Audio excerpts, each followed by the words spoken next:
Alors j'avais envisagé un moment de commencer par des images un peu terribles, mais on en a vu déjà ce matin. Et j'avais deux exemples en tête. L'un, c'était un article du Parisien, très satisfait de la démolition envisagée des tribunes de l'hippodrome de Longchamp, en expliquant que la destruction de la tribune permettrait, grâce à une politique de développement durable, un recyclage des granulats. Donc voilà comment, de manière paradoxale, les enjeux de développement durable s'attaquent au patrimoine.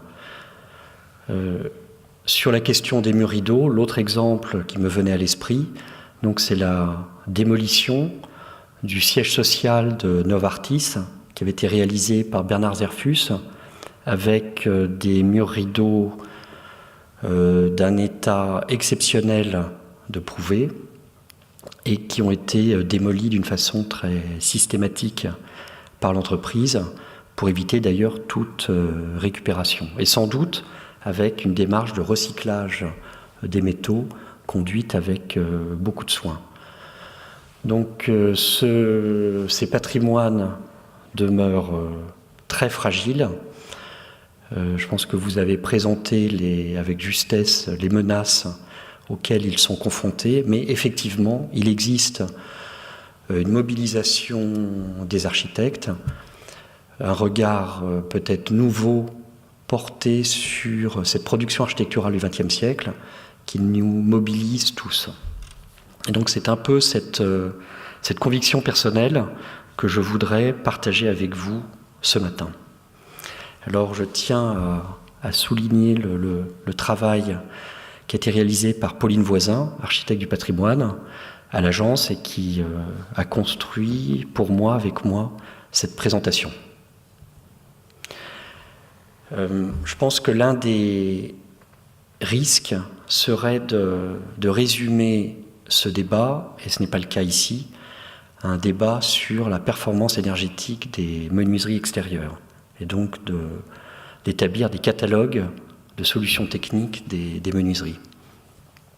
Alors même que si l'on projette un regard plus global sur ces architectures, on s'aperçoit que les architectes, les concepteurs, les ingénieurs constructeurs ont, au travers du XXe siècle, intégré cette problématique.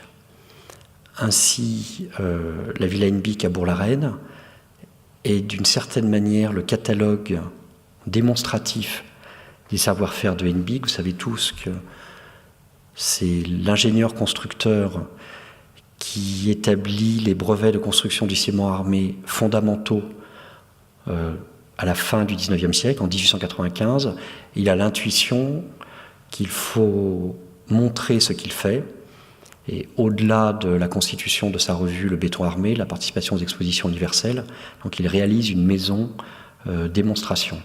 Et un des points que je voulais partager avec vous, c'est que sa maîtrise du procédé constructif lui permet de réaliser des planchers et des toits-terrasses. Et de façon très prémonitoire, en fait, il utilise le toit-terrasse comme étant le support en fait d'un jardin, alimenté par le réservoir de ciment armé, là, qui est en tête de cette tour manifeste. Et donc la terrasse est isolée, et c'est ainsi que c'est décrit dans les articles du béton armé, par ce jardin haut. Et donc notre réflexion actuelle sur la végétalisation des terrasses, finalement, a été perçue depuis longtemps par les constructeurs. Donc voilà, ne réduisons pas la problématique à une question de performance des menuiseries extérieures, le regard doit être plus large. Et donc à l'issue de la restauration, donc voilà la présentation de la maison Hennebique. Ce qui est assez remarquable, c'est que cette maison familiale, inventée par Hennebique pour y loger sa famille, est devenue, et c'est sans doute une histoire patrimoniale caractéristique des années 70, d'abord un siège social d'entreprise et enfin une division en copropriété. Donc c'est une aventure collective d'une copropriété pour restaurer, remettre en scène cette architecture. Ceux d'entre vous qui travaillent sur les copropriétés savent que la question de la menuiserie est malgré tout, je reviens à ce sujet-là, est une problématique en soi parce qu'elle n'appartient pas, elle peut ne pas appartenir à la collectivité et relever de la décision personnelle. Et donc la méthodologie qui a été mise en place avec la DRAC Dominique Cerclet et Madame Vest, architecte des bâtiments de France, en fait c'était l'établissement d'un cahier des charges établi par l'agence, et lorsqu'un copropriétaire décide le remplacement d'une menuiserie, il doit en fait respecter le cahier des charges qui a été établi. Mais au-delà de la menuiserie, une conception d'origine qui s'interroge sur des aménagements techniques qui favorisent l'isolation de l'habitat. Le temps des années 70, bien entendu, a été très convaincu de cette réflexion.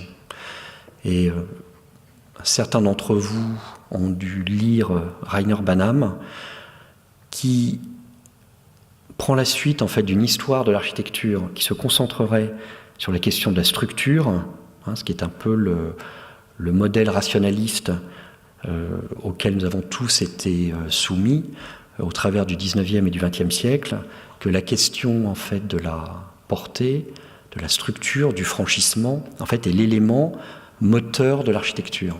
En ça, il est l'élève de Gideon, de Pevsner, et il substitue à ce regard en fait la question du progrès technique, et que c'est le progrès technique, virgule, la technologie, et c'est ce que montre c'est la couverture de son livre, la question du réseau, de la connexion, qui va être dorénavant l'élément d'approfondissement, de dépassement de l'architecture. Donc il considère que dans notre regard, donc je reviens en arrière, donc le progrès serait porté, si on accepte la notion de progrès, le progrès serait porté par cette question de la technologie, donc la technique dans l'architecture, c'est-à-dire le chauffage, la ventilation. Et le deuxième élément, c'est que si vous vous engagez dans un regard historique sur l'architecture, vous ne devez pas vous limiter à interpréter la structure, mais vous devez également être en mesure de développer une histoire de la technique dans l'architecture. Donc l'histoire du chauffage, l'histoire de l'électricité, ce qui, d'ailleurs pour nous tous, architectes restaurateurs, est une ouverture vers d'autres champs d'attention de nos démarches de conservation. Il ne s'agit pas en fait de réduire notre intervention à la question de conserver la structure. C'est un ensemble, y compris toute la technologie qui l'accompagne. Et puis, à la fin de sa vie, il va sans doute revenir sur ce regard enthousiaste sur la technique, qui illustre bien ces images pour lesquelles j'ai beaucoup de nostalgie de ce rêve des années 70. Et il va rédiger un livre, finalement, qui est le retour sur l'histoire du bâti, qui s'appelle Concrete Atlantis, qui m'a beaucoup marqué, en fait, qui est l'histoire, en fait, d'une des références du mouvement moderne, que sont les grands greniers à blé du nord des États-Unis, donc une espèce d'analyse, en fait, du bâti, de la construction en ciment et en béton armé, de l'objet industriel qui constitue l'une des références revendiquées par le mouvement moderne en Europe. Donc peut-être que ces propos peuvent apparaître un peu décousus, mais je pense que tout le XXe siècle, de Hennebiek, début du XXe siècle, aux penseurs, théoriciens de la deuxième moitié du XXe siècle, ont posé la question de la relation entre l'architecture et la performance. Ce n'est pas un sujet d'aujourd'hui. Et donc c'est peut-être ça ma conviction, c'est que ma propre je ne vais pas dire ma démarche, mais mon rapport à l'architecture patrimoniale, j'essaye de la porter par une démarche stricte de conservation, et celle-ci doit être nourrie par cette connaissance en fait, des philosophies qui ont accompagné le projet d'architecture du XXe siècle. Alors, y a-t-il une démarche propre au XXe siècle? Donc, peut-être le point d'entrée, c'est d'évoquer la question de la patrimonialisation, c'est-à-dire que c'est une prise de conscience récente, virgule, actuelle, en mouvement et en marche. Et donc il y a une espèce de problématique synchronique, diachronique, c'est que à la fois nous découvrons aujourd'hui, je dirais deuxième moitié du XXe siècle, ce patrimoine. Donc ces architectures deviennent patrimoniales, mais progressivement, elles sont également transformées. Elles peuvent être transformées avant d'être patrimonialisées. Je reviens très souvent à ce temps d'André Malraux, pour lequel aussi j'éprouve fascination et admiration.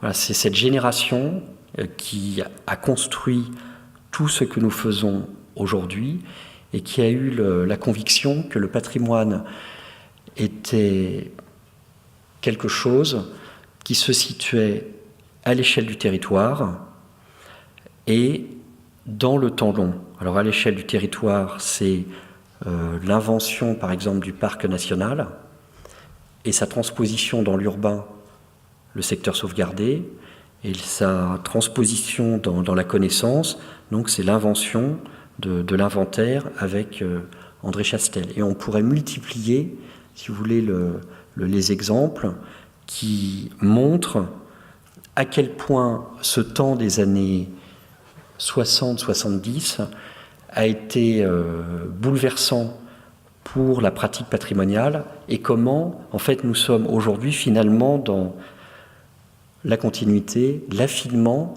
de ce que nos prédécesseurs, nos anciens, ont su mettre en place. Parmi les intuitions d'André Malraux et de tous ceux qui l'entourent, c'est cette conviction que les règles patrimoniales, virgule, la notion de monument historique, doit être totalement bouleversée pour pouvoir dorénavant protéger du patrimoine du XXe siècle. C'est une modification de texte que vous connaissez peut-être. En fait, c'est la modification des règles de l'inscription pour supprimer la notion fondamentale de valeur archéologique qui semblait en contradiction avec la protection du patrimoine du XXe siècle. Donc on modifie les textes sur l'inscription pour dorénavant pouvoir protéger le XXe siècle. Et cette prise de conscience, en fait, se cristallise autour du débat et l'échange entre Le Corbusier et André Malraux, autour, en fait, de la menace de destruction donc, de la Villa Savoie. Donc vous voyez dans quel état elle était après son abandon pendant la Deuxième Guerre mondiale.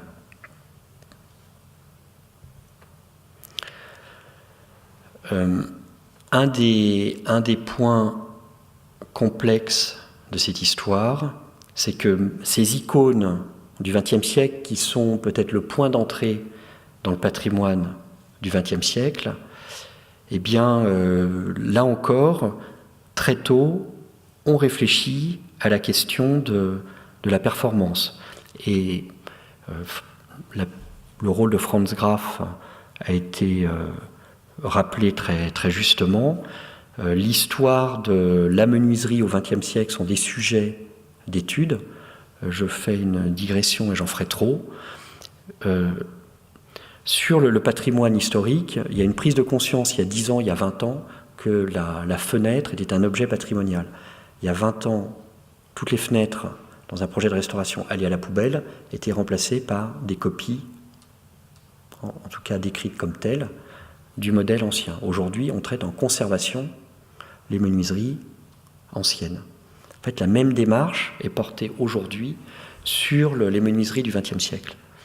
La Villa Savoie, icône ouvrage emblématique de Le Corbusier, de la modernité, qui est inscrit dans cette proposition d'inscription au patrimoine de l'œuvre de Le Corbusier, est aussi un territoire d'expérimentation pour Le Corbusier. Et c'est au moment de la Villa Savoie, en fait, qu'il invente, qu'il invente son procédé de menuiserie coulissante, pour lesquels je vous ai mis le détail à droite. Donc une technologie, donc une construction en ossature de béton armé, mais une inventivité qui dépasse la simple question de la structure. Donc c'est une conception novatrice globale jusqu'à la menuiserie. Mais le point qui est fascinant, troublant et très complexe, c'est qu'une restauration de la Villa Savoie est engagée au moment de ce débat de patrimonialisation du patrimoine du XXe siècle, et Jean Dubuisson, très très grand architecte moderne français, en dialogue avec Le Corbusier. Le mot de ma part est très vague et conduit la restauration de la Villa Savoie. Et ceci est une problématique très, très complexe. Et donc l'image que je vous montre, qui a sans doute besoin d'une interprétation, donc à gauche, Pauline Voisin a choisi la photo de la cuisine. Et vous voyez les fenêtres coulissantes de Le Corbusier. On pourrait parler de la problématique de la menuiserie chez Le Corbusier, mais ça va être pour lui un territoire d'invention. Vous connaissez tous quelle est la fonction d'une fenêtre. C'est sur cette problématique-là qu'il invente et développe des technologies. Vous avez en tête la photo des années 50, un tas de ruines terribles de la Villa Savoie, et Jean Dubuisson, en dialogue avec Le Corbusier, en dialogue avec les élèves de Le Corbusier, substitue aux menuiseries nouvelles, inventives de Le Corbusier, ce qui est alors la nouvelle technologie, c'est des menuiseries en aluminium. Donc, parce que la menuiserie doit être performante, que les avant-gardes sont toujours de l'ordre du progrès, et que revenir à une menuiserie ancienne ne serait pas compatible avec cette conviction de la modernité. Et donc aujourd'hui, quand vous visitez la Villa Savoie, ce que vous voyez, en fait, je pense que c'est présenté comme la Villa Savoie de Le Corbusier, c'est la Villa Savoie de Le Corbusier réinterprétée par Jean Dubuisson. Et donc, quelle doit être, alors je change peut-être et je m'éloigne peut-être de problématiques environnementales, mais très clairement, le choix d'une menuiserie en aluminium était perçu comme étant une amélioration en termes de progrès technique, en termes de progrès d'isolation de la maison. Voilà, quelle doit être l'attitude aujourd'hui de l'architecte conservateur qui interviendra sur la Villa Savoie. Je ne sais pas si vous êtes allé récemment, mais il y a eu un débat extrêmement vif associant les monuments historiques, la Fondation Le Corbusier, autour d'un projet conduit par un excellent camarade Pascal Prunet, excellent architecte. Et donc il y a eu ce débat très vif pour savoir si l'on conservait l'état du buisson ou si on remettait en scène, on restituait un état Le Corbusier. Alors ce genre de projet, bien entendu, ce serait faux, ce serait totalement, à côté de la problématique, de dire que c'est simplement la conviction de l'architecte. C'est un débat aujourd'hui qui est global, tout particulièrement sur ces problématiques de patrimoine du XXe siècle. C'est un problème aussi... c'est un problème aussi qui associe le maître d'ouvrage, Centre des monuments nationaux. Quelle est la fonction? Donc je ne plaide pour aucune des deux solutions. Quelle est la fonction de la Villa Savoie? Qu'est-ce que l'on souhaite montrer aux architectes et aux étudiants d'architecture qui visitent? Voilà. Et donc pour l'instant, la décision qui a été prise, c'est que le logement du gardien, qui qui est aujourd'hui réinterprété comme étant tout sauf un espace secondaire, mais au contraire l'expérimentation de Corbusier de l'espace minimal qui fait partie en fait des enjeux sociétals actuels, et donc il devait être remis dans un état Le Corbusier. Et l'agence travaille sur la restauration de la ville Astin. Il y a eu toute une école de la restauration de Le Corbusier dans les années 60-70. Que faut-il faire? Je ne sais pas. Donc cette patrimonialisation a d'abord porté sur les icônes, et puis le label du patrimoine 20e, autour de porté entre autres par justement des chercheurs de l'inventaire comme Bernard Toulier, a très justement changé cette perspective, dépassé la notion, je dirais, des grandes icônes du XXe siècle pour établir des listes très larges. Vous connaissez bien ce sujet. Alors, ce document est une publication en 2013 du ministère de la Culture qui porte un regard analytique sur ces 20 ans de label et qui permet de voir comment on est passé en fait d'une 11% de logements protégés, inscrits sur le label, aujourd'hui à 25%. Donc, le point que je voulais partager avec vous, c'est que le label, en fait, a confronté le monde du patrimoine à de nouvelles typologies et à de nouveaux programmes. Donc, nous sommes passés, en fait, des édifices iconiques du XXe siècle, qui peuvent avoir très souvent un usage, entre guillemets, muséal, et c'est sans doute ceux auxquels je suis le plus confronté, je le reconnais, et aujourd'hui, le monde de la conservation, est investi dans d'autres programmes, entre autres la question du logement, qui a été très justement introduite précédemment, la question des équipements tertiaires, donc comment allons-nous traiter ces sujets-là? Alors voilà quelques sujets majeurs qui vous attendent, des icônes de l'architecture du XXe siècle, la grande échelle, le logement, des rêves théoriques, des édifices qui sont très heureusement labellisés. Moi, je plaide toujours pour que, au-delà du label, ils soient protégés monuments historiques.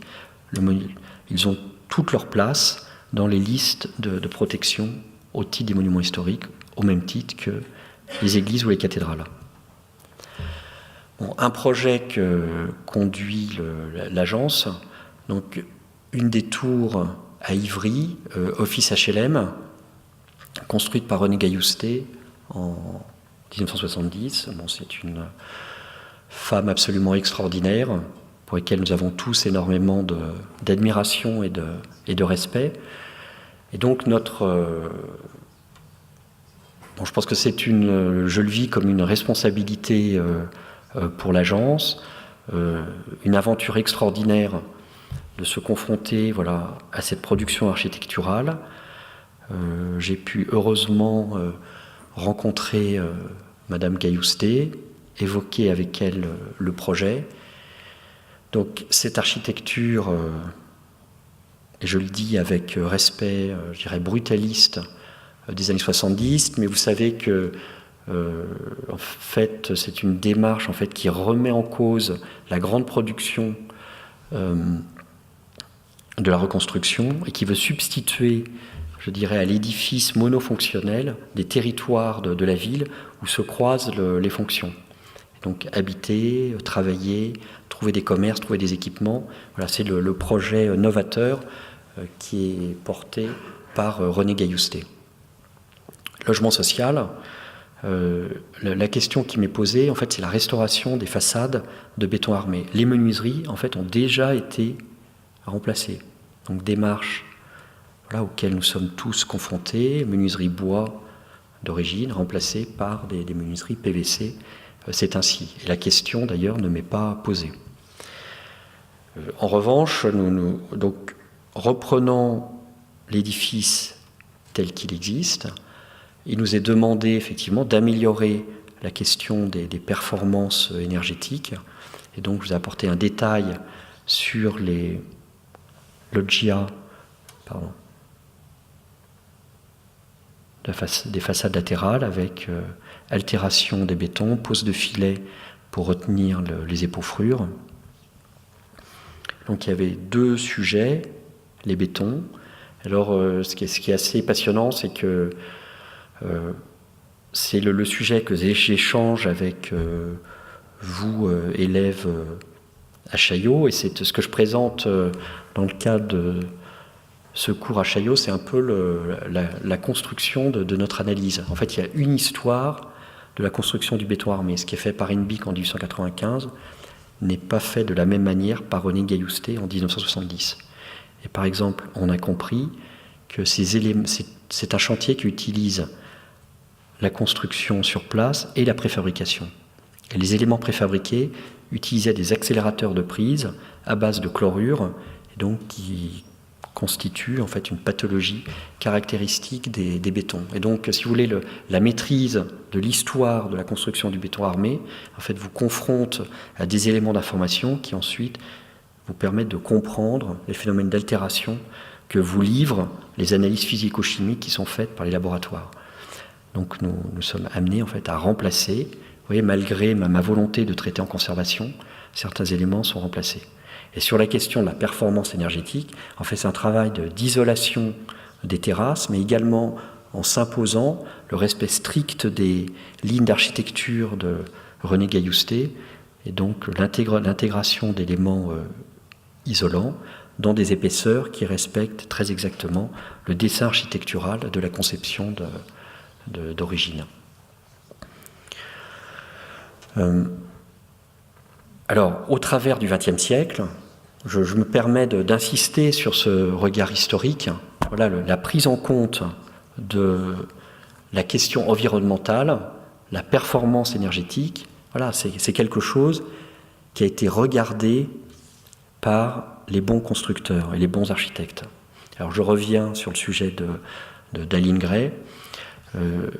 En fait, c'est un regard de la modernité, et je cite en fait un article de Siegfried Gedeon qui publie en fait la villa construite à Tunis par Le Corbusier, la villa d'Aline Gray, et qui montre comment il s'agit en fait d'expérimentation, de tentative en fait de transposer le mouvement moderne, qui est plutôt quelque chose de, je caricature, de nord-européen, et de le confronter à un autre territoire qui est le monde en fait méditerranéen.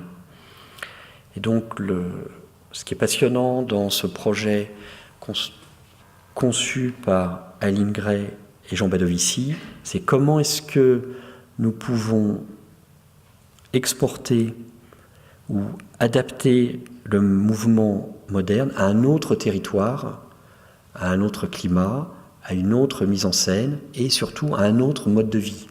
Donc une nouvelle anthropologie d'architecture. Notre chance, c'est que cette maison est réalisée par 2 auteurs, et je n'ai jamais voulu trancher entre les deux, donc Aline Gray, designer architecte, Jean Badovici, journaliste architecte, c'est lui qui dépose le permis de construire, mais il est surtout le rédacteur en chef de l'architecture vivante, qui est la revue des avant-gardes des années 20, et qui est vraiment une revue extraordinaire dans un groupe passionnant, les éditions Albert Morancé, qui regroupe sans doute les rédacteurs les plus passionnants des années 20, des années 30. Et il y a ce schéma, que certains d'entre vous connaissent très certainement, qui est la représentation schématique en plan de la villa Aline Gray. Il n'y a pas les murs, il n'y a que les parcours. Vous voyez, ça c'est le parcours du visiteur. Il y a les meubles principaux et surtout donc l'ensoleillement de la maison. Donc c'est à la fois une histoire de la modernité qui se confronte à un nouveau territoire, qui est celui du monde méditerranéen, qui est croisé, et ça a été très bien montré par Bernard Toulier, par le développement de la villégiature. En fait, la villégiature, aussi bien la villégiature d'été au bord de la mer que toute l'histoire en fait des stations de montagne avec l'agence de l'architecture de montagne, voilà, sont des territoires et des lieux en fait d'expérimentation de la question de la relation entre l'architecture, le climat, la performance énergétique. Et donc Aline Gray veut montrer qu'elle installe les chambres à l'est, au soleil levant, et développe les grandes pièces de vie collective. Cette virgule, le programme, c'est une maison pour l'homme moderne, et donc face à la vue et face au soleil du sud. Le Corbusier avait publié les 5 points d'une architecture, et donc dans ce texte théorique qui est la publication de l'architecture vivante, Aline Gray et Jean Badovici publient les points d'une architecture, je ne me souviens plus des termes exacts, mais où ils développent en fait tous les paramètres qu'ils veulent intégrer dans leur édifice pour qu'il soit, je dirais, sud-compatible. Et donc il y a des éléments techniques que l'on va retrouver dans la construction, mais c'est la ventilation naturelle, donc il y a toute une réflexion sur la ventilation transversale, longitudinale, toute réflexion sur le modèle de la menuiserie, je reviendrai sur ce sujet-là, l'isolation, la double paroi. Donc là encore, c'est quelque chose qui est totalement en place dans les années 20. Alors aussi, ce qui me passionne et ce qui guide ma philosophie de conservation, c'est que vous avez vu la Villa Savoie, elle est construite en parpaing ou en briques de mâche-fer, j'en suis persuadé. La Villa d'Aline Gray, elle est construite dans le sud, elle est construite en briques creuses. Donc il y a toujours une relation entre la modernité et le territoire où se constitue l'édifice. Il y a une réflexion aussi sur le double plafond, le plafond isolant. Voilà, donc on voit bien comment est développée une théorie en fait de l'adaptation climatique de cette architecture. Avec, vous voyez la photo à droite, alors la photo de droite, l'élément que vous voyez, c'est une feuille de bananier qui vient masquer en fait des persiennes. Et je pense que le culot incroyable d'Aline Gray, c'est d'avoir la capacité à réaliser une architecture de la modernité en se réappropriant des éléments vernaculaires qu'elle transforme. Donc ce sont ces persiennes dont elle forme une espèce de machine avec ce système, vous voyez, de rails sur lequel ces persiennes viennent coulisser. Tout ça s'articulant avec l'objet mythique d'Aline Gray qui est le paravent. Et donc elle est passée du paravent en lac à la menuiserie métallique pliable. Avec Jean Badovici, il pousse très loin cette réflexion technologique puisque Jean Badovici, c'est lui qui est l'architecte, qui a le titre d'architecte, donc il dépose un brevet pour la menuiserie métallique telle qu'il la réalise à la Villa 1027. Et donc, à l'issue de l'étude historique, quand je suis confronté à ces menuiseries dans un état de péril terrible, que tout le monde imaginait comme étant des menuiseries des années 70, voilà ma prise de conscience qu'il s'agit de la menuiserie authentique d'Aline Gray. Et donc, démarche de traitement en conservation, vous voyez au-dessus l'état avant travaux, en dessous l'état après travaux, donc une démarche stricte de conservation, remise en place des menuiseries. Et donc, si je reviens à mon introduction, voilà, ce projet se développait, le maître d'ouvrage était le Conservatoire du Littoral, dans une démarche, je dirais, muséale. Donc il est certain que c'est confortable pour l'architecte, puisque là, il ne m'était pas réellement demandé de dépasser la performance énergétique telle qu'elle avait été imaginée dans les années 30. Mais en fait, mon regard était le suivant, c'était d'essayer de conserver, je dirais, ce témoin technologique d'un temps de la réflexion de l'architecture moderne sur la prise en compte de l'adaptation en fait au climat et au territoire. Alors même que tout le monde s'attendait à ce que je remplace les menuiseries. Alors, il faut aussi dire la vérité. La découverte que j'ai faite, c'est que ces menuiseries, en fait, elles fonctionnent très difficilement.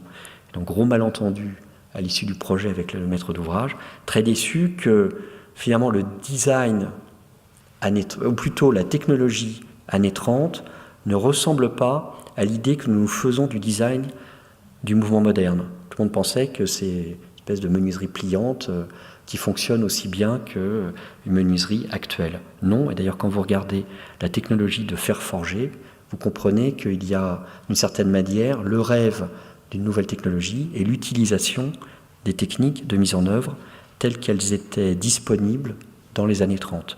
D'où l'importance, selon moi, et vous m'entendrez toujours plaider pour la conservation, car je crois que voilà, c'est ce qui nous permet en fait de porter un regard assez juste sur la technologie de Dahlingray et de Jean Madovici. Un des points du projet a été la reconstitution de cet auvent. Alors ce n'est pas le sujet aujourd'hui, mais une des problématiques de l'architecture des années 20, c'est la question de la documentation noir et blanc. Et on a reconstitué cet auvent en toile. Et en fait, la grande découverte, ça a été de comprendre à quel point il changeait totalement le climat de la villa. En fait, l'introduction de cet élément d'ombrage, ce qui semble une évidence a priori, était sans doute le seul élément qui rendait possible d'avoir cette grande paroi en verre plein sud. Et puis l'autre élément, et un de ceux avec qui j'ai beaucoup échangé sur ce sujet-là, qui habite là, c'est Marc Barani. Et voilà, il y a cette idée, alors je change de sujet, mais de rapport au grand paysage, avec la création de cet auvent et de ce garde-encore, qui transforme en fait la vision sur le territoire en une grande fente horizontale, voilà, geste finalement radical de Dahlingray. Vous voyez à droite les persiennes, ces blocs qu'elles constituent, ce jeu sur l'opposition entre la paroi blanche et le bloc noir, voilà un geste très radical. Si on avance dans le temps, le brutalisme, en fait, avait compris, et il faudrait accompagner cette présentation d'une histoire des réglementations publiques qui imposaient des performances énergétiques. L'unité d'habitation de Marseille présente, vous le savez tous, des doubles vitrages.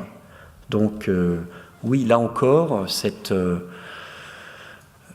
ce regard entre architecture, modernité, nouvelle conception et amélioration de la performance énergétique est quelque chose en fait qui continue d'être porté par la modernité.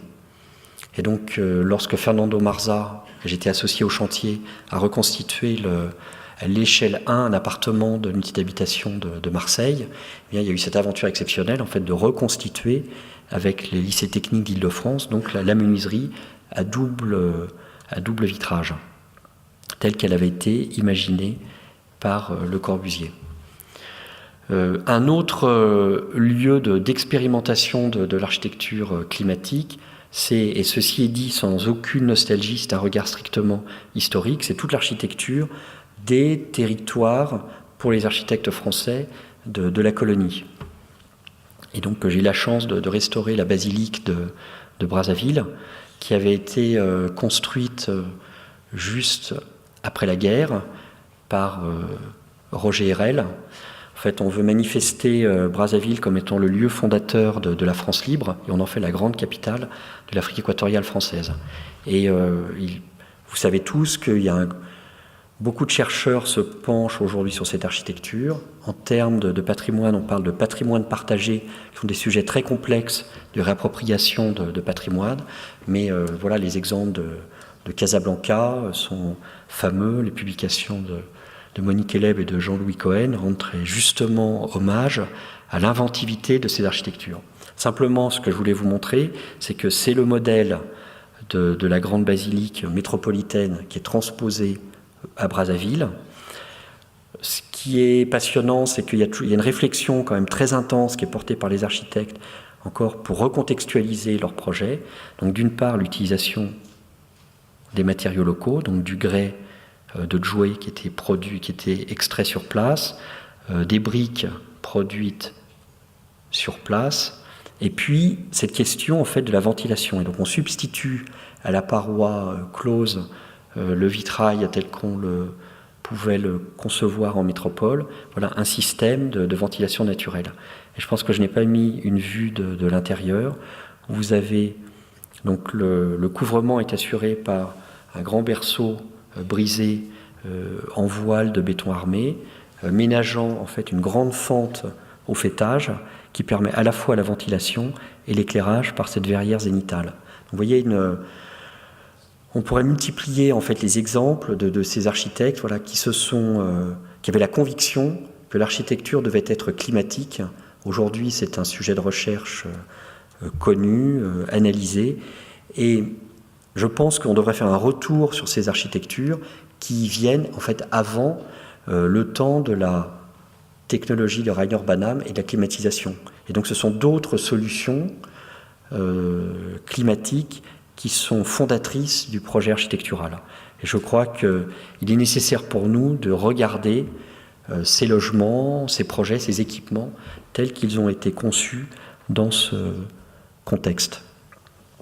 Bon, j'ai restauré la toiture et il y a juste 2-3 vitraux. Il y a eu un projet, il y a une espèce de rêve de donner à la basilique toute une série de vitrails, et ce serait un vrai recul par rapport au projet d'origine. Donc voilà, des architectures de la ventilation et du climat. La modernité, en fait, n'a pas cessé de regarder le modèle historique vernaculaire.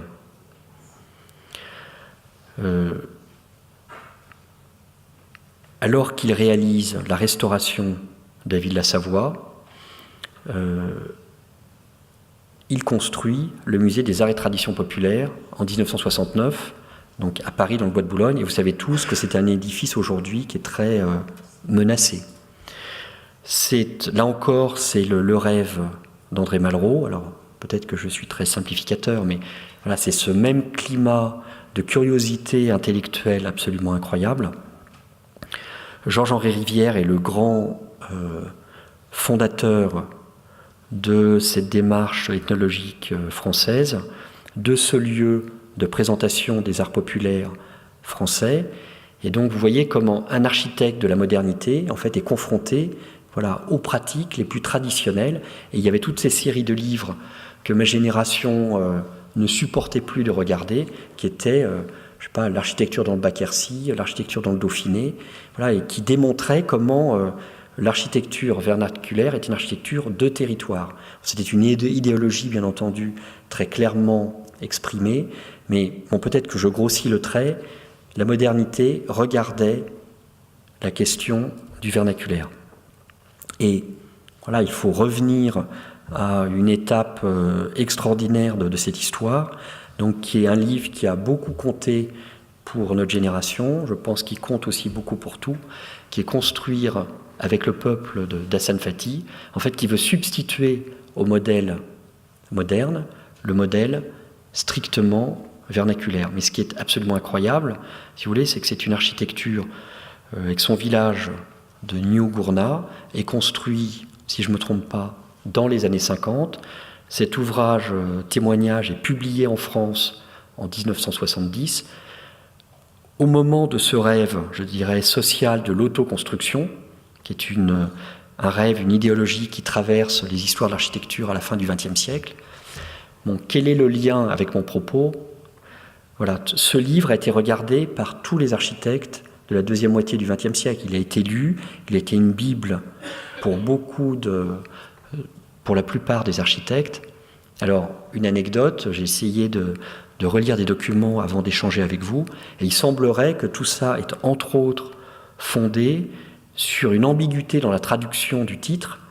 Donc le livre est publié en 1969 en anglais, traduit en 1970 en France, et en fait il y a une ambiguïté entre construire pour le peuple et construire avec le peuple, qui sera le titre de l'édition française, qui en fait un ouvrage de la radicalité des années 70 et qui lui donnera toute sa puissance dans les écoles d'architecture. Tous les architectes... Pardon ? Je crois que c'est To Build for the People. c'est ça, Mireille? Voilà.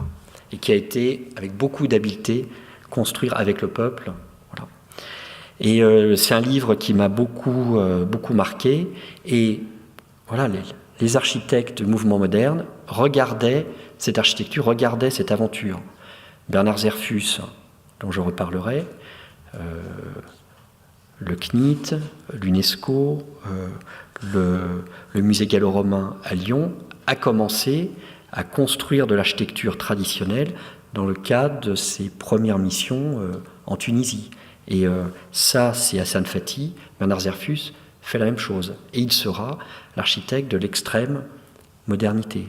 Donc, cette question, en fait, du modèle que peut représenter une architecture vernaculaire qui est vécue comme étant une architecture parfaitement adaptée à son territoire est d'un des éléments, en fait, qui fondent la pratique de la plupart des architectes du mouvement moderne.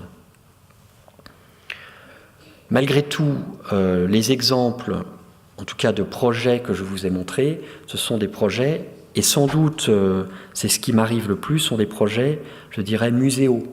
C'est-à-dire que par rapport à la question du tertiaire, voilà, je ne suis pas toujours confronté. Mais ce que j'ai présenté avant, si vous voulez, fonde ma conviction, cette nécessité de conservation, de transmission. Je pense que la perte aujourd'hui est colossale et il nous revient, à nous tous, voilà, de sauver le plus possible, voilà, des portions de cette grande aventure architecturale.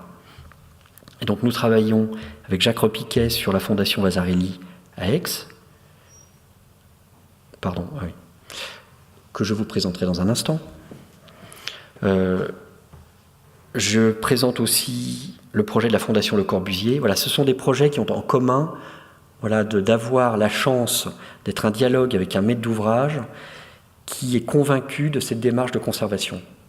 Et donc qui nous permet, en fait, si je reviens encore à la conviction de Rainer Banham, voilà, de conserver l'histoire technologique qui illustre ces édifices. Donc nous venons d'achever la restauration de la maison Laroche et Jeanneret, qui est présentée dans la liste d'inscription au patrimoine mondial et qui est aujourd'hui le siège de la Fondation Le Corbusier. Cet édifice avait fait l'objet de restauration par les collaborateurs de Le Corbusier. Ce n'est pas le sujet aujourd'hui, c'est à ce moment-là que se produit, ce que j'ai compris au travers du projet, le basculement chromatique où l'architecture Le Corbusier est repeinte en blanc. Ceci est une vision des années 70. Mais la chance que j'ai eue, c'est que lors de ces projets conçus par les collaborateurs de Le Corbusier, par la Fondation, André Wojcinski étant le premier président de la Fondation, finalement c'est une démarche assez de conservation qui a été engagée. Et ce que j'ai compris, à ma grande surprise, c'est que la plupart des menuiseries en place à la Fondation sont vraiment les menuiseries de Le Corbusier 1925. Et donc assez naturellement, cela a permis en fait d'engager un projet de stricte conservation de ces ouvrages. Et donc voilà un plaidoyer qui dépasse, si vous voulez, la question de la conservation de la menuiserie 18e, qui nous est imposée aujourd'hui, et c'est heureux, et malheureusement c'est arrivé trop tard, mais voilà, c'est la même démarche, le même savoir-faire qui doivent être utilisés sur quand on peut le faire. On n'est pas dans le projet de très grande échelle, mais j'essaye toujours, voilà, d'engager cette démarche de conservation qui peut se révéler aussi économiquement valable, puisqu'on peut s'apercevoir que les remplacements doivent être ténus, ponctuels et limités. Voilà l'issue du projet et avec l'enduit ton pierre tel que l'avait voulu Le Corbusier. Et les menuiseries, bois et métal, il y a déjà cette première réflexion de Le Corbusier sur la spécialisation de la menuiserie. Donc vous vous souvenez que le dormant est en bois, les parties fixes sont en bois et seul l'ouvrant est métallique. Mais ces projets traversent la question de la performance énergétique. Et la maison Laroche est construite par Le Corbusier. Je reviens toujours à la question du programme pour en faire, et c'est ainsi qu'elle est décrite dans l'œuvre complète par Le Corbusier, pour faire une galerie d'exposition pour Raoul Laroche, collectionneur suisse installé, travaillant en France. Et il se plaint en fait de l'absence d'isolation de cet ouvrage. Et donc le chantier d'intervention sur les épidermes en fait, nous a permis de retrouver la boîte 1925 avec sa peinture à la colle couleur terre de Sienne, et ensuite l'application en fait d'un revêtement de doublage en panneaux d'Isorel, et naturellement ce qui a été décidé, ce que j'ai proposé, ce qui a été retenu par le maître d'ouvrage, bien entendu, c'est la conservation du dernier état, l'état 1936, qui intègre cette histoire dans le temps long de la production d'un premier projet qui révèle en fait des limites climatiques et son complément par l'application de ce revêtement en Isorel. Le problème que j'ai eu, mais c'est la problématique du patrimoine du XXe siècle, c'est que le dimensionnement des plaques d'Isorel disponibles aujourd'hui n'est pas compatible avec le dimensionnement des plaques d'Isorel telles qu'elles étaient conçues, telles qu'elles existaient sur le marché en 1925. Et donc voilà, à l'issue de la restauration, la présentation de cet ensemble, donc adapté climatiquement par Le Corbusier en dialogue avec Raoul Laroche. Donc là encore, voilà une nécessité de conservation de cette histoire technique, de cette réponse à un enjeu en fait de performance énergétique. Alors, très justement, vous l'avez évoqué, donc la question des murs rideaux. Alors, la Fondation Vasarely est un lieu absolument extraordinaire. Cette architecture cinétique, ce rêve en fait d'une architecture qui serait offerte socialement à tous. Donc c'est cette volonté en fait de mettre en scène une œuvre picturale pour qu'elle soit partagée. Et ce que ne montre pas cette photo, c'est que l'autre vue, en fait, on est sur la voie rapide sur l'autoroute, et qui est un lieu en fait choisi très exactement par Vasarely dans la première ZAC constituée en France dans les 70, et il choisit pour sa fondation un lieu qui est à la fois en vis-à-vis de la ZAC et en vis-à-vis de l'autoroute. Voilà, architecture, c'est de l'op art, et pour qu'il soit vu, partagé, confronté au plus grand nombre. Le projet que nous réalisons est celui en fait de la restauration de l'ensemble des façades.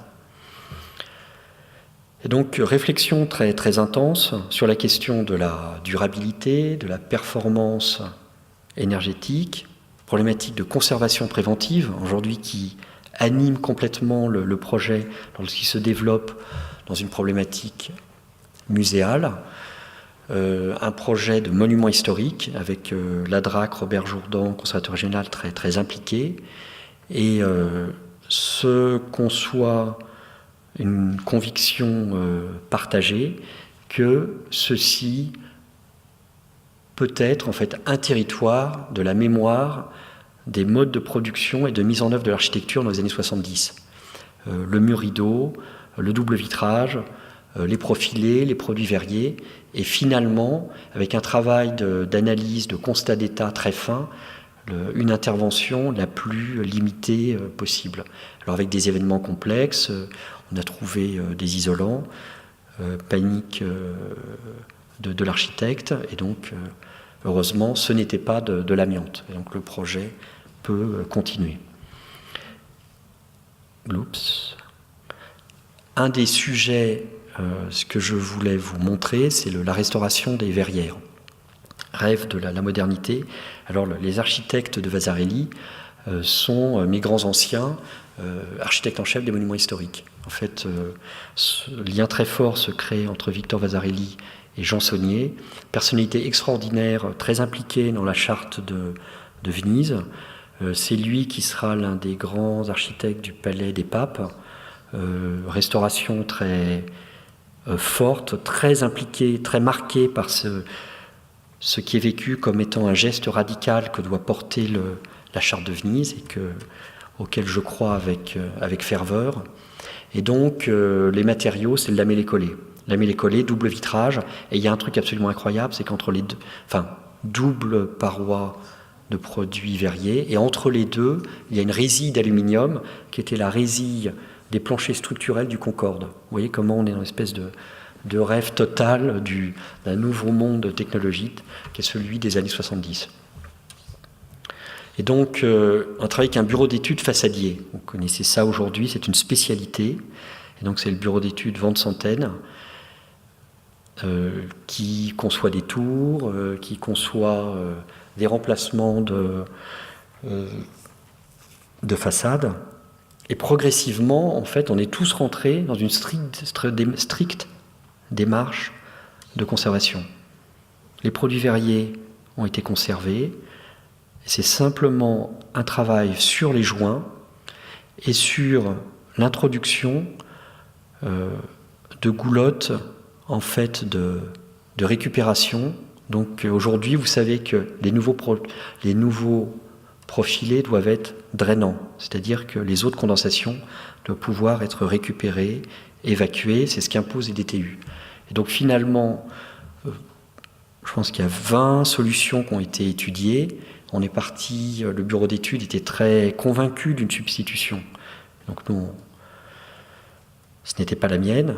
Et progressivement, en fait, a été inventée une solution très minimale, réduite en termes d'intervention, réduite en termes de coûts, qui permet en fait de rendre drainant ces profilés. À partir de là, on a pu en fait conserver de manière très stricte l'œuvre de Saunier pour Vasarely. Et donc cette photo vous montre la première alcôve restaurée et vous devinez en fait le papillotement qui est créé en fait par cette résille d'aluminium qui crée une lumière métallique absolument extraordinaire. Et puis mon travail sur la lumière, réintroduction de ce qui était des tubes néons. Donc un travail de stricte conservation, voilà, d'une technologie années 70, ce que permet en fait le projet muséal. Encore faut-il porter cette démarche et y faire adhérer le maître d'ouvrage et l'ensemble des services patrimoniaux. Mais pourtant, on ne peut pas résumer les problématiques auxquelles nous sommes tous confrontés à des objets muséaux. Nous travaillons, je donne un exemple, je pense que rassurez-vous, c'est le dernier, donc à Lège, Cap-Ferret, qui sont les lotissements conçus par Le Corbusier. Et c'est une aventure patrimoniale extraordinaire, en fait, qui traverse l'histoire de la reconnaissance patrimoniale du XXe siècle en France. Est présentée d'une manière brutale. Voilà les 3 générations d'édifices. Donc la création en 1925 par Le Corbusier, la réappropriation, et donc c'est du logement social, la réappropriation vernaculaire, pour lesquels certains ont une nostalgie,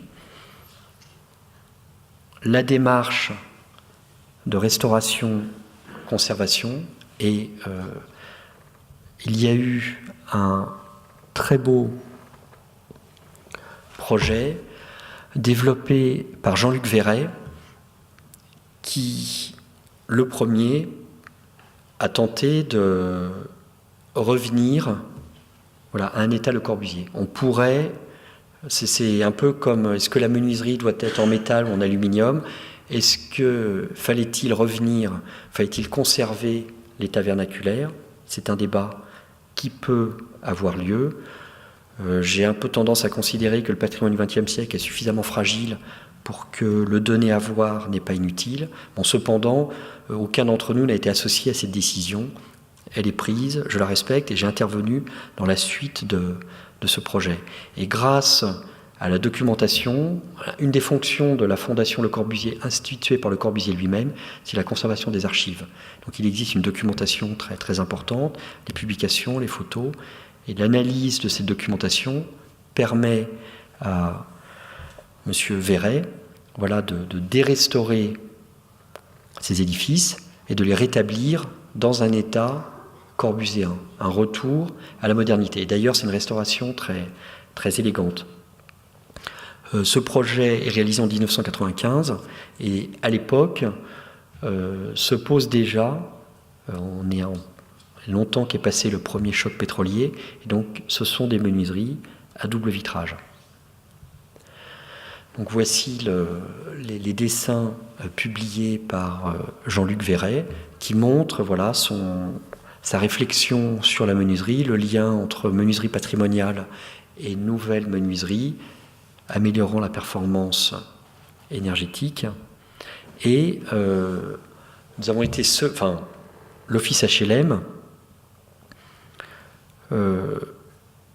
confronté à des notes de chauffage électrique trop importants, donc a décidé pas de revenir, mais voilà, de faire porter un diagnostic sur l'ouvrage réalisé et de voir ce qui pouvait être introduit dans ce projet pour en améliorer la performance énergétique. Donc l'agence a travaillé sur ce sujet dans le plus grand respect du travail conçu par Jean-Luc Verret. Il y a un détail sur lequel je reviendrai. La construction par Le Corbusier de la paroi est double. Il y a une paroi en ciment armé avec une technologie fascinante parce que c'était du gunning, donc du projection sur un coffrage en bois du revêtement en ciment, et puis une enveloppe plâtre en parement intérieur. Et donc, on voit bien comment se construit le projet de l'architecte. Voilà, il essaie de tirer profit de la typologie et de la morphologie conçue par Le Corbusier. Et donc, il substitue à l'enveloppe interne de Le Corbusier donc un système isolant.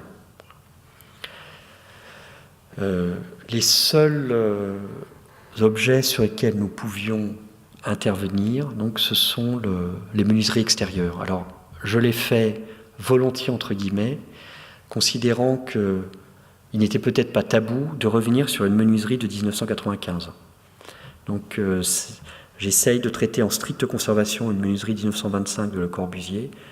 Dans quelques années, peut-être que ce principe pourra être critiqué. Et donc, on a essayé de ne pas toucher à l'ouvrage réalisé par Jean-Luc Verret et de concentrer nos interventions sur la menuiserie. Et donc, si j'étais très honnête, il manque un dessin qui est la comparaison entre la section de la menuiserie 1925, la section de la menuiserie de Jean-Luc Verret et la section de la menuiserie réalisée par l'agence. Et on a bougé, je pense, d'1 centimètre. Et puis, c'est tout ce qui manque à ma présentation. C'est un travail collectif. Et en fait, ça a été surtout de dire qu'il fallait changer en fait l'installation de chauffage, la source de chauffage, pour obtenir cette adaptation. Je dois m'arrêter ? Non ? Je vous vois commencer à bouger. Voilà. Et donc voilà, à l'issue du projet, notre intervention très, très limitée. Et c'est vrai que je tiens absolument à ce que ma pratique d'architecte, alors attention, conservateur, donc non pas idéologiquement, mais en termes d'intervention sur le patrimoine, voilà, nous confronte non pas uniquement à l'objet muséal, mais également au logement social, aux enjeux, je dirais, collectifs de l'adaptation du patrimoine. Ce que a ouvert l'extension patrimoniale rêvée par André Malraux, prolongée par le label 20e. J'aurais dû vous montrer ça plus tôt. Donc effectivement, tous ces éléments de diagnostic sur lesquels on peut porter un regard critique et qui nous ont amenés donc à proposer le remplacement des menuiseries. Et le projet sur lequel nous travaillons aujourd'hui, en fait, qui n'avait pas fait l'objet d'une restauration par Jean-Luc Verret, en fait, c'est la maison des célibataires qui est toujours dans cet état vernaculaire. Et donc, bien entendu, il est attendu de moi de faire une restitution d'un état, Le Corbusier.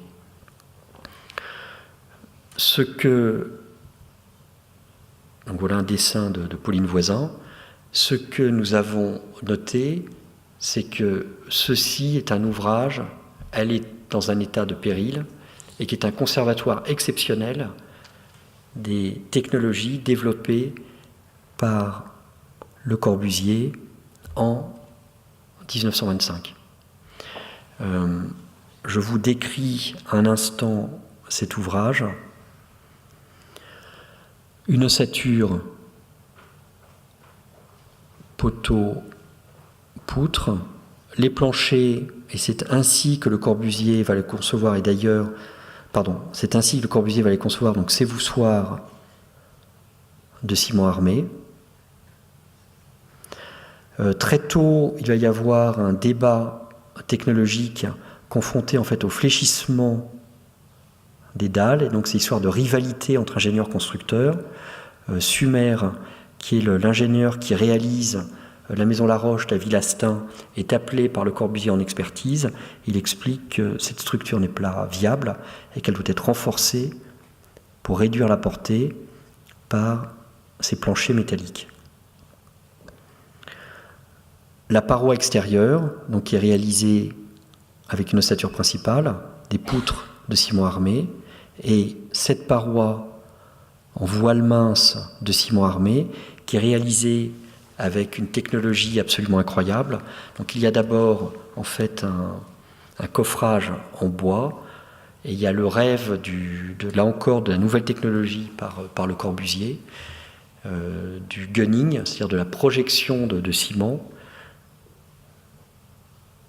Et donc il ne s'agit pas en fait d'une maçonnerie appareillée, en fait c'est un voile qui est projeté à forte pression sur un coffrage en bois qui est ensuite démonté. Et le parement extérieur est constitué par un ouvrage en plâtre. Parois en ciment projeté, vide d'air, cloison en plâtre. Et donc la problématique qu'elle l'agence est confrontée aujourd'hui, voilà, ceci est un ouvrage fragile, très fragile, dès sa conception. Il est un témoignage d'une authenticité exceptionnelle. Les menuiseries sont toutes stockées dans un coin, de la façon dont Le Corbusier a réalisé autour à Pessac et à Lège, donc sa construction en 1925. Quel projet de restauration faut-il développer aujourd'hui, sachant que d'une façon très ouverte et sans doute ce qu'adore tout architecte, on nous demande de réfléchir à la fois au projet et au programme. Et donc j'essaye de construire une réflexion qui permettrait en fait de favoriser un traitement en stricte conservation de cet ensemble, c'est-à-dire limiter la surcharge d'utilisation des planchers, d'être confronté le moins possible à la problématique de la performance énergétique. Voilà, donc antithèse de ce que je viens d'exprimer avant. Voilà, je pense c'est cette confrontation de l'architecte au programme, à l'enjeu. Il y a des programmes qui permettent cette stricte conservation, encore faut-il être en mesure de l'engager. Et la dernière image, pour finir, donc avec Franklin Azy, nous avons travaillé sur l'usine MAM à Tours. Donc je portais le regard patrimonial. C'est un projet extraordinaire, réalisé par Zerfus. Vous connaissez tous sans doute le groupe Espace, qui est ce rêve de l'œuvre totale. Claude Parent en faisait partie, Fernand Léger. C'est un lieu en fait de dialogue entre architectes et plasticiens pour dire que le projet est unique et qu'il doit regrouper l'ensemble de ces pratiques artistiques. Cette usine se décompose en une tour avec les bureaux et puis tout un ensemble de production couvert par des sheds en aluminium. La mise en œuvre a été réalisée par Zerfus, prouvée avec toutes les superstructures légères et une mise en couleur par le peintre Pilet. Et donc le projet visait à assurer la conservation de cet ensemble et à en faire un lieu qui pouvait abriter donc une école d'art et également des surfaces qui restent à utiliser.